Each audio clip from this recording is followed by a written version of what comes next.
दोस्तों, वीडियो सुनने से पहले मैं आपको कुछ चीज़ बता दूं कि हमारी पंजाबी भाषा में एक को बोलते हैं ओनली वन को।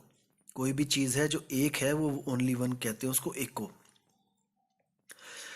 जैसे आपने कोई सामान लेने जाना है किसी दुकान पे, अगर आपने एक ही चीज़ लेके आनी है, केवल मान के चलो एक सेब लेके आना है, तो आपको दुकानदार पूछेगा कि पंजाबी में, हाँ कितने चाहिए सेब, यानी कितने सेब चाहिए, तो आप कहोगे इक्को ही दे दो मैनू। इक्को यानी कि एको। इसको अपने दिमाग में रखना कि एको का मतलब ओनली वन होता है, एक होता है। नमस्कार दोस्तों, आज बात करेंगे एक ओमकार और अकेले ओमकार की। जो हिंदू धर्म में ओमकार है और जो सिख धर्म में एक ओमकार है। क्योंकि कई लोग मुझे मेल करते हैं, पूछते हैं, और कई बार पूछा लोगों ने कि सर्वधर्म समान है, सब में एक ही परमात्मा है। हिंदुओं का ओमकार और सिखों का एक ओमकार, सब एक ही है, तो ये अलग अलग धर्म क्यों बनाए गए हैं, मुझे पूछते हैं कई लोग।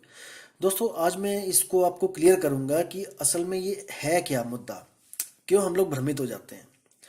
दोस्तों, पहले तो आपको बताऊंगा कि ये जो ओमकार है ये वेदों का मूल है। वेदों में बताया गया है कि एक जो ओमकार है उसी से सारी सृष्टि पैदा हुई है। आप भी मानते हैं, मैं भी मानता हूं।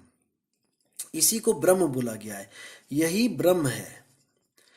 इसी से तीन गुण पैदा होते हैं और इससे तीन गुणों से सारी सृष्टि पैदा होती है, रजोगुण, सतोगुण, तमोगुण से।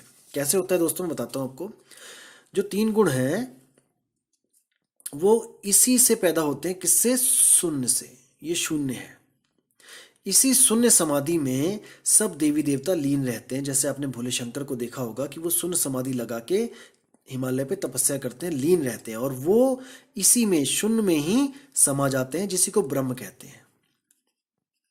वो ब्रह्म ज्ञानी है और वो ब्रह्म में समा जाते हैं, और दोबारा सृष्टि पैदा होनी होती है, फिर ब्रह्म से प्रकट होते हैं, और फिर इस तीन लोक को, जो अपना ये तीन लोक है, इसको फिर सृजन करते हैं, और फिर इसका जब विनाश होता है तो वो फिर समा जाते हैं ब्रह्म में। यानी कि तीन देव जो हैं वो ब्रह्म से ही निकलते हैं, और सारी सृष्टि जब खत्म हो जाती है, सृष्टि बनाते हैं, जब सृष्टि खत्म हो जाती है तो ब्रह्म में ही समा जाते हैं। यही उनका हमेशा जो होता है चलता रहता है, ये वाला सिस्टम। तो इसी को कहते हैं, कबीर साहब कहते हैं कि ओमकार है वेद का मूला, ओमकार में सब जग भूला, ओमकार जो वेद बखाने, सोई काल कोई मरम न जाने।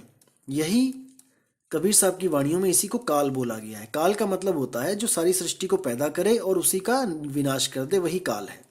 ब्रह्म ही काल है।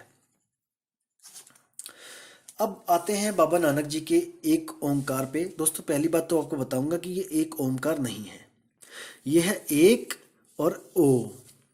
एको, जैसे लिखेंगे एक और ओ, एको।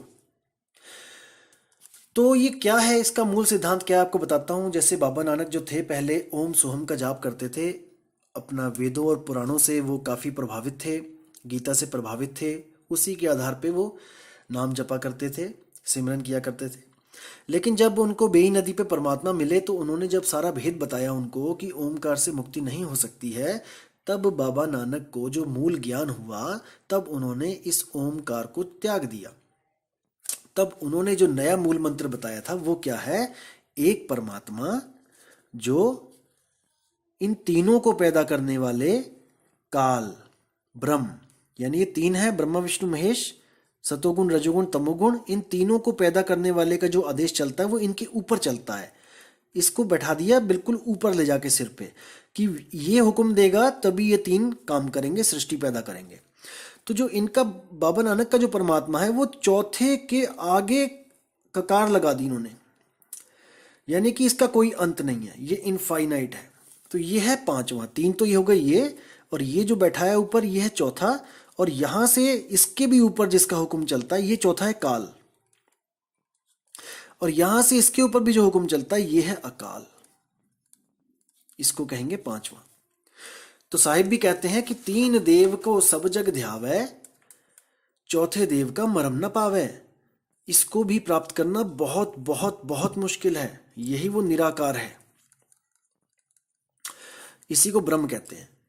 तीन देव को सब जग ध्यावै, चौथे देव का मरम न पावै, चौथा छोड़ पंचम को ध्यावै, तब प्राणी निज घर को पावै। ये पंचम क्या है? यही है सतनाम। इसी को सतनाम बोलते हैं। एक को सतनाम यानी एक सतनाम ही कर्ता पुरुष है, निर्भव निर्वैर अकाल मूरत है, अजूनी, अजूनी यानी जो कभी शरीर में नहीं आया। सब दुनिया उसको शरीरों के अंदर ढूंढ रही है कि परमात्मा शरीर में रहता है। परमात्मा शरीर में नहीं है भाई, शरीर में तो जीवात्मा है। शरीरों में जीवात्मा आई हुई है, सुरती आई हुई है, और वही इस शरीर को चला रही है। लेकिन सब लोग क्या कर रहे हैं? उस अजूनी परमात्मा को शरीर के अंदर ढूंढ रहे हैं। यही सबसे बड़ा भ्रम है। कोई बाहर ढूंढ रहा है, कोई बाहर ढूंढ रहा है, कोई अंदर ढूंढ रहा है, लेकिन वो बाहर और अंदर दोनों से न्यारा है। वो खास जो स्थान है वो गुरु के द्वारा पता लगता है, और तब सिमरन शुरू होता है। तो इसको समझना है दोस्तों, क्योंकि ये मूल ज्ञान है। कबीर साहब कहते हैं कि इसी काल की वजह से आप बार बार जन्म मरण में आ रहे हो। तो हमें पता होना चाहिए कि काल कौन है। ये ओमकार ही काल का रूप है। इसी से तीन शक्तियां पैदा होती हैं माया के द्वारा, ब्रह्मा विष्णु महेश। इसी से आगे पूरा दुनिया बन जाती है। तो दोस्तों समझना है इसको, और इससे पार चले जाना है। तो उम्मीद करता हूं दोस्तों कि आपको ये ज्ञान समझ में आ गया होगा, और आगे से आप भ्रमित नहीं होंगे कि एक ओ और एक ओ और ओमकार में समानता है। बिल्कुल नहीं है दोस्तों, वरना बाबा नानक को अलग से कोई पंथ चलाने की जरूरत ही नहीं थी। ओमकार तो युगों युगों से चलता ही आ रहा है, कोई दिक्कत ही नहीं थी। फिर तो कोई भी दिक्कत नहीं थी। लेकिन फिर भी उन्होंने घूम घूम के देखो पूरे वर्ल्ड में कहाँ कहाँ पर वो गए, केवल इस पांचवें को ध्याने के लिए, कि लोगों को पता लगे कि पांचवें को ध्याना है, इसका प्रचार करने के लिए। तो दोस्तों विदा चाहूँगा मैं।